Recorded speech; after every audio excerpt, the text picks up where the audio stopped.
Music has been his life from an early age onward. And you can tell that by the way he talks about music. His eyes light up, he's animated, he just can't get enough of talking about music with people and educating people about his passion. Leonard is unique in many ways because he has an uncanny ability to look at a new piece, a piece that no one has ever performed before, and hear it in his head, hear how it should sound in his head, and then translate that into making the orchestra sound. You know, he can play all the notes on the page and deal with some of the dynamics and so forth, but to make it really sound the way composer had in mind. And he was masterful at that. Obviously, lots of talent, very well organized.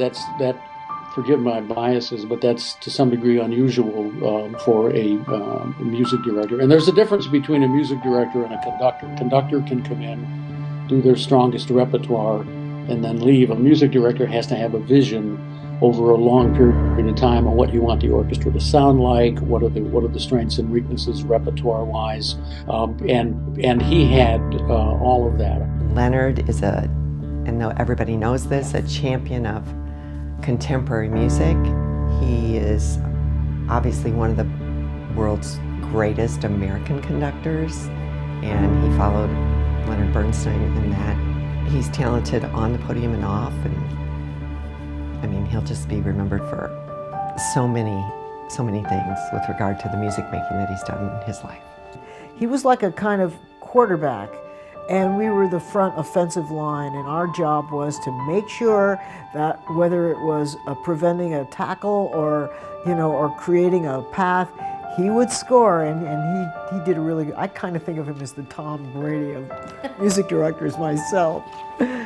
Time magazine did an article, I think around 82 or 83, listing the top orchestras in America, and everybody expected Chicago to be number one, but then after that, Cleveland, yada yada yada. St. Louis was ranked as one of the top two orchestras in America.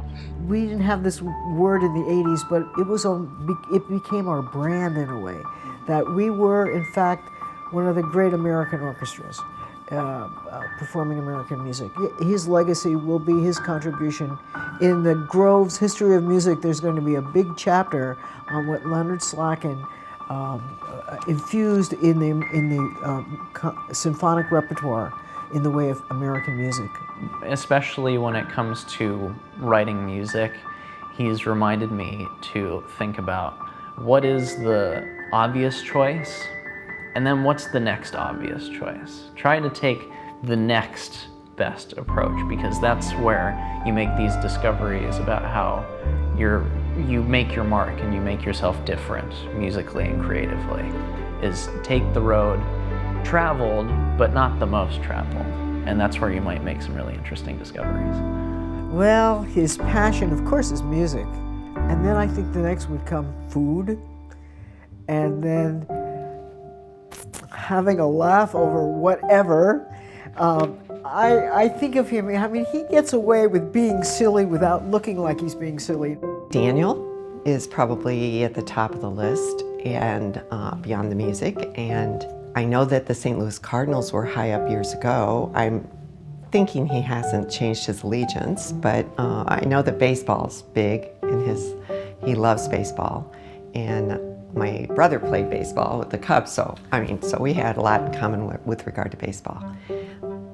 He also used to be a Ted Drewes lover and Fitz root beer, and I suspect he still has a fondness for both of those things.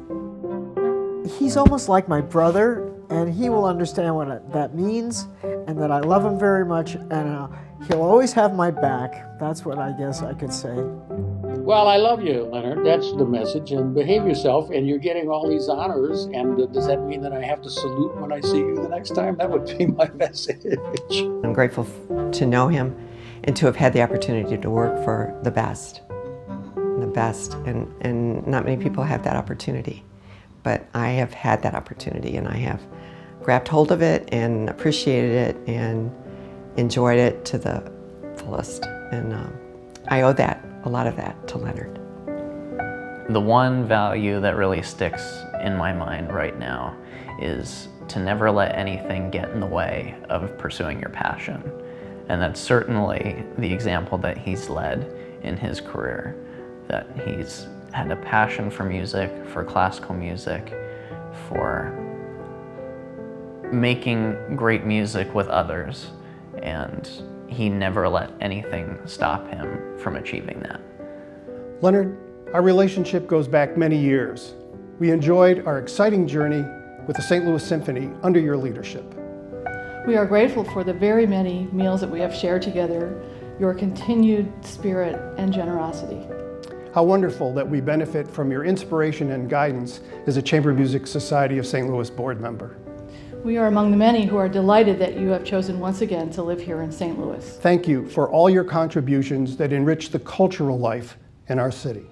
Leonard, this is truly a kind of homecoming for you and a very warm welcome to Cindy. You've spent a significant part of your life, musical life, here in St. Louis, and many years ago you built our great St. Louis Symphony into a world-class orchestra. We're proud and thrilled to have you back.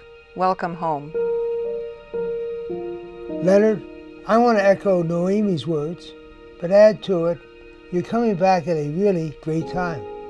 The Cardinals need your help.